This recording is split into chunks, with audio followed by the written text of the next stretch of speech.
Gold, trusted gold buyers. మీరు తాకట్టు పెట్టిన బంగారాన్ని విడిపించి ఈ రోజు ఉన్న మార్కెట్ ధరకు కొనబడను.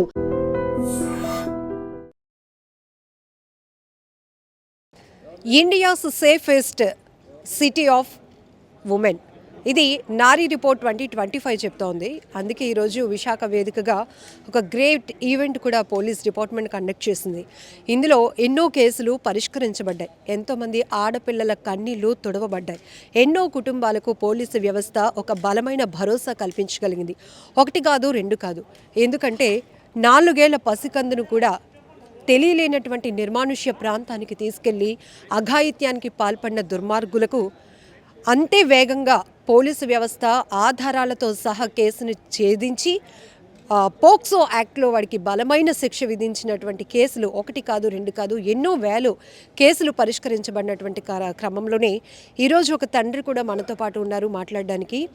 కొమ్మాదిలో ఒక యువకుడు అమ్మాయిని ప్రేమించి పెళ్లి చేసుకోవాలని వేధించి ఆఖరికి ఆ అమ్మాయితో పాటు ఆ తల్లి గొంతును కూడా కోశాడు. విశాఖలో జరిగినటువంటి తీవ్ర సంచలనం కలిగించినటువంటి కేసు అది. అయితే ఆ కేసులో ఒక పోలీస్ ఆఫీసర్ ఇమీడియట్గా అక్కడికి చేరుకొని తీవ్రంగా రక్తస్రావంలో ఉన్నటువంటి ఆ యువతిని నేరుగా 2 వీలర్ పైనే, పోలీస్ వెహికల్లో 2 వీలర్ పైనే నేరుగా హాస్పిటల్కి తీసుకువెళ్ళి ఆ టైమింగ్ రెస్పాండింగ్ అనేది ఉండటం వల్ల ఈరోజు అమ్మాయి ప్రాణాలతో బయటపడింది. అందుకు కృతజ్ఞత చెప్పుకోవడానికి ఈ తండ్రి ఈరోజు ఈ వేదికలో తన మాటలు పంచుకున్నారు. ఒకసారి మాట్లాడదాం. నమస్కారం అండి. నమస్తే అండి. ఆ రోజు మిమ్మల్ని చూసాం, ఆ పరిస్థితి వేరు, ఎందుకంటే మాటలు కూడా చెప్పుకోలేనటువంటి పరిస్థితి. ఒకసారి ఆ కేసు గురించి చెప్పండి. పోలీసు వారు వెంటనే స్పందించి ఆయనకి జైల్లో వేశారు. వెంటనే నా కుమార్తెను కూడా కాపాడారు. అదే పోలీసు వారు స్పందించకపోతే ఈరోజు నా కుమార్తె ప్రాణాలతో ఉండకపోను. ఆ రోజు కేసు, ఆ రోజు ఏం జరిగింది, ఎప్పుడు, అంతా వివరించండి. ఏప్రిల్ 2న ఆయన ఇంటికి వచ్చారు. ఇంటికి వచ్చి నా కుమార్తెతో డిస్కషన్ చేశారు. ఇది చేసేలోపు ఆయనకి ఏ కోపం వచ్చిందేమో కత్తి తీసి నా కుమార్తెకి గొంతు కోసేసాడు. గొంతు కోసిన వెంటనే వాళ్ళ అమ్మగారు వెళ్ళి తెలియని చూస్తున్నారు, ఊరుకోరు కదా, వెళ్ళి అడ్డుకున్నారు. అడ్డుకునేలోపు తల్లికి కూడా గొంతు కోసి చంపేశాడు. స్పాట్లో తను చనిపోయింది. పాప కొన ఊపిరితో ఉన్నది. అంతలో పోలీసు వారు వచ్చి వేగంగా స్పందించి నా కుమార్తె కొన ఊపిరితో ఉండడం చూసి బైక్ మీద, అంబులెన్స్ అయితే లేట్ అయిపోతుంది, బైక్ మీద తీసుకొని హాస్పిటల్ దగ్గర గాయత్రి హాస్పిటల్లో అక్కడ తీసుకెళ్ళి ట్రీట్మెంట్ ఇప్పించారు. అంతలో సిపి గారు కూడా స్పందించి దగ్గరకు వచ్చి మెరుగైన వైద్యం కోసం మెడికవర్ హాస్పిటల్ తీసుకువెళ్ళి అక్కడ రమారమ 2 నెలల వరకు సర్జరీ చేసి 2 నెలల వరకు హాస్పిటల్లో పోలీసు వాళ్ళు అందరూ రాత్రి పగలు కష్టపడి ఉన్నారు.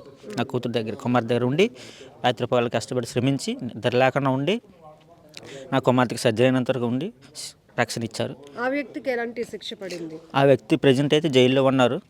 ఇంకా కోర్టు వరకు ఇంకా నాకు పిలుపు లేదు. ఇంకా త్వరలో వేగవంతం చేయాలని నేను కోరుకుంటున్నాను. అప్పుడు తీవ్ర సంచలనం కలిగించినటువంటి ఒక కేసు విశాఖలో మీకు సంబంధించింది. మీ పాపని అతను ప్రేమించాడు, ఒకే ఊరుకు చెందినటువంటి వ్యక్తి అని కూడా విన్నాం కదా. ఒకే ఊరు కాదండి, మా మరదలు వాళ్ళ ఊరండి. మా పక్కన మా చిన్న మరదలు వాళ్ళ ఊరు. వాళ్ళ ఊరు వెళ్ళేటప్పుడు ఇలాగా దగ్గర అయ్యాడు, అంటే పరిచయం చేసుకుని అలాగా ప్రేమ గురించి నేను ప్రేమిస్తున్నాను టైం అడిగాం. 1 ఇయర్ టైం ఇవ్వండి, 1 ఇయర్ టైం అంటే ఈ లోపు నువ్వు సెటిల్ అవ్వాలి, ఏదో ఒకటి సెటిల్ అయితే నేను అప్పుడు వచ్చిన తర్వాత నేను పెళ్లి చేస్తాను అని చెప్పాను. చెప్పిన తర్వాత వాళ్ళ అమ్మ అలా అని వెళ్ళిపోయారు. వెళ్ళిపోయిన తర్వాత ఈ లోపు ఏం జరిగిందో ఏమనుకుంటో తెలియదు. మేము లేని టైంలో ఏప్రిల్ 2 వచ్చి ఈ దారుణానికి పసిగట్టాడు. అదే ఇప్పుడు పాప అయితే ప్రజెంట్ ఇమ్మీడియట్గా రెస్పాండ్ అవ్వకపోతే మాత్రం ఈరోజు నా కుమార్తె కూడా మరణించి ఉండేది. ఇద్దరు బలయ్యేవారు. అది పోలీసు వారు ఇమీడియట్గా స్పందించి నా కుమార్తెను కాపాడినందుకు మరోసారి కృతజ్ఞతలు, ధన్యవాదాలు తెలుపుకుంటున్నాను. అది మరి నా కూతురికి వేగంగా మాట్లాడేటట్లు ఇంకో సర్జరీ చేయాలని నేను కోరుకుంటున్నాను. ఇచ్చారు, హామీ ఇచ్చారు. అదే ధన్యవాదాలు తెలుపుకుంటున్నాను. ఇది ఒకే కేసు ఇది, కానీ ఒక కేసులో ఎంత ట్విస్ట్లు ఉన్నాయో చూసారు కదా. ఒకవైపు తన భార్య, మరొక వైపు కూతురు కండిషన్.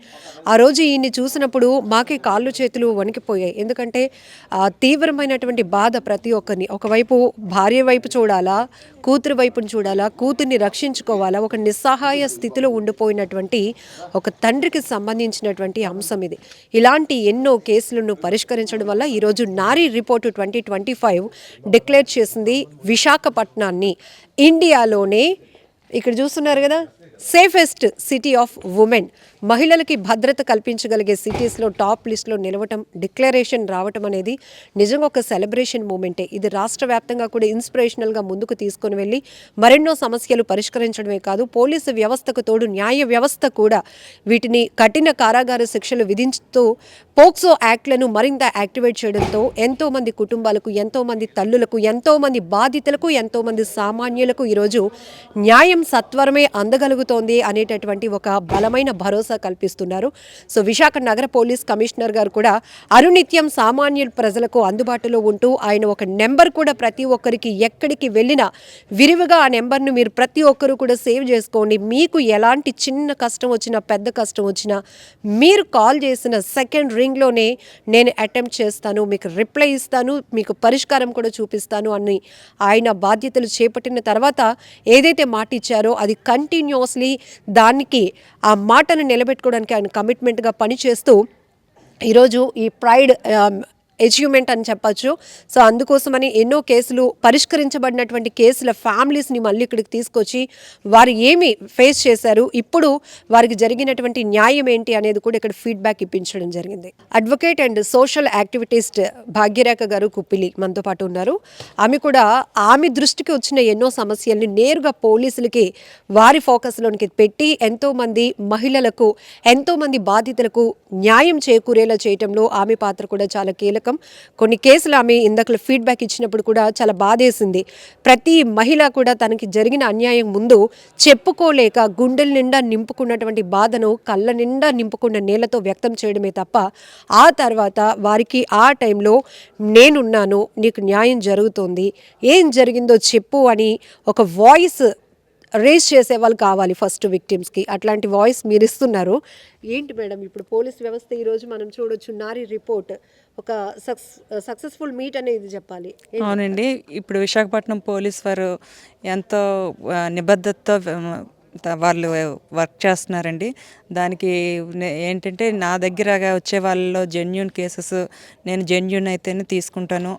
వచ్చిన వాళ్ళకి ఫస్ట్ నుండి లాస్ట్ వరకు కూడా ఈచ్ అండ్ ఎవ్రీ మూమెంట్లో నేను ఉండి వాళ్ళ కేసును కంప్లీట్ చేయాలని కోరుకుంటాను.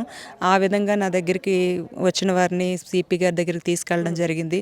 సిపి గారు వెంటనే చర్య తీసుకొని వారికి అంటే వాళ్ళకి లైఫ్ ఇచ్చారు, అమ్మాయికి లైఫ్ ఇచ్చారనే కన్నా వాళ్ళ ఫ్యామిలీకి లైఫ్ ఇచ్చారండి. అంటే ఆ అమ్మాయి నా దగ్గరికి వచ్చేటప్పుడు చాలా బాధతో, చాలా ఏడుస్తూ, అసలు ఏమి చెప్పలేని పరిస్థితి అనమాట.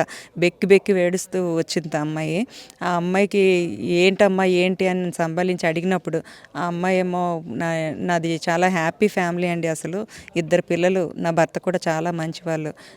కానీ నాకు అంటే చిన్నప్పటి ఫ్రెండ్ ఇంటికి వస్తూ వెళ్తూ ఉండేవాడు. వాడు ఏ విధంగా చేశాడో తెలియదు కానీ బాత్రూంలో నా కెమెరాస్ ఫిక్స్ చేశాడు. ఆ వీడియోస్ని పట్టుకొని ఆ అమ్మాయిని ఎక్కడ పడితే అక్కడికి రమ్మండము, చాలా ఇబ్బంది పెట్టడం, వాళ్ళ రిలేటివ్స్ దగ్గర అక్కడ కూడా అమ్మాయిని బ్యాడ్ చేయడం.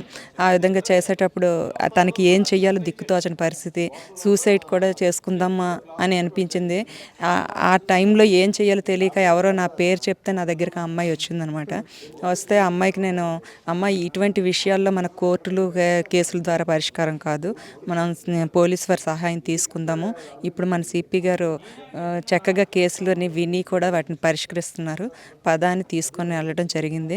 నేను తీసుకువెళ్ళిన రోజు ఇంచుమించుగా 2 గంటలకు అనుకుంటాను సార్ని కలిసాము, మాట్లాడాము. సార్ వెంటనే ఏసీపీ గారికి ఎండాస్ చేశారు. మళ్ళీ ఏసీపీ గారి దగ్గరికి కూడా వెళ్ళాము. వెళ్ళిన వెంటనే ఆ రోజు ఫోన్లో కూడా సార్ ఏం చెప్పారంటే, ఈ అమ్మాయికి రేపటికల్లా న్యాయం జరగాలి, ఈ అమ్మాయి వీడియోస్ అవన్నీ ఉన్న వాడి గాడ్జెట్స్ అన్నీ కూడా మీరు సీజ్ చెయ్యాలి అని ఆ 2 మాటలు ఏసీపీ గారితో మాట్లాడడం అంటే ఫోన్లో మేము విన్నాం. ఆ తర్వాత ఏసీపీ గారు కూడా వెళ్ళిన తర్వాత ఆ అమ్మాయికి, అమ్మ నువ్వు ధైర్యంగా బ్రతకాలి కానీ చనిపోయి ఏం సాధిస్తావని అతను కూడా ఎంతో కేర్ తీసుకొని చెప్పి సిఐ గారి దగ్గరికి పంపించారు. సిఐ గారు వెంటనే ఆ రోజు సిఐ గారి దగ్గరికి మేము వెళ్ళేసరికి ఇంచుమించు రాత్రి 9:30, 10 అవుతుంది.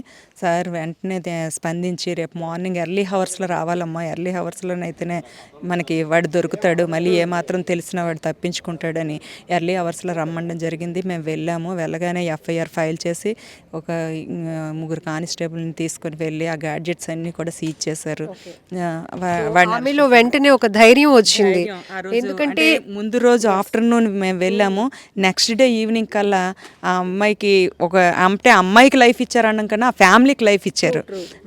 అందువల్ల ఏంటంటే ఇటువంటి కేసెస్ ఏవైనా బయటకు చెప్పుకోలేని విషయాలు అటువంటివి ఉండేటప్పుడు సామాన్య ప్రజానీకం కూడా ముందుకు వచ్చి చెప్పగలిగితే మన పోలీసు వాళ్ళు కూడా సహాయాన్ని అందిస్తారు. ఈ మధ్య కాలంలో మేడం ఉమెన్ అన్న వాళ్ళు సైబర్ బాధితులుగా మారుతున్నారు. ఒక డీపీ, ఒక అందంగా ఒక కుటుంబంతో తీసుకున్న ఫోటోని కూడా అంతే ఫ్రీడమ్ గా పోస్ట్ చేసుకోలేనటువంటి సిచ్యువేషన్. అవునండి, ఇట్లాంటి కేసులు కూడా వస్తూ ఉంటాయండి. అంటే మనకి టెక్నాలజీ పెరుగుతున్న కొద్దీ అభివృద్ధి చెందుతున్నామో లేకపోతే నాశనం అయిపోతున్నామో తెలియట్లేదండి. అంటే ఉమెన్ ఎంపవర్మెంట్ అని అంటున్నారు, అట్ ద సేమ్ టైం వాళ్ళని బయటకు రానివ్వకుండా కూడా చేస్తున్నారు. ఈ సిచ్యువేషన్లోన మనకి ఇప్పుడు ఉన్న హోమ్ మినిస్టర్ గారు కానీ మన సిపి గారు కానీ చాలా హెల్ప్ఫుల్గా ఉన్నారండి. ఇంకా సామాన్య ప్రజల్లో ఇది తెలిసి వాళ్ళు ముందుకు రావాలి అన్న ఉద్దేశంతో ఒక అడ్వకేట్ని అయినప్పటికీ కూడా నేను ఈ మీటింగ్కి అటెండ్ అవ్వడం, మరి నా ఎక్స్పీరియన్స్ని షేర్ చేసుకోవడం జరిగిందనమాట. అదే నిజంగా ప్రస్తుతం ఉన్నటువంటి సమాజం దేనికి ప్రయారిటీ ఇస్తుంది? ఆర్థిక సంబంధాల చుట్టూ మాత్రమే తిరుగుతోంది. మళ్ళీ ఎన్నికలంగానే చాలా విరక్తి కలుగుతున్నాం. మంచి అనిపిస్తుంది కదా, లేడీస్ కూడా ఛాలెంజింగ్ జాబ్స్ చేసినప్పుడు చాలా బాగుంటది. ట్రాఫిక్ అసిస్టెంట్స్ గా నియమించిన ట్రాన్స్జెండర్స్ అందరితో సాల్యూట్ చేయించుకుంటున్నారు. ఫుడ్ డెలివరీ ఇవ్వటానికి వెళ్ళినటువంటి డెలివరీ బాయ్ అనిల్ పై కళ్ళ ముందు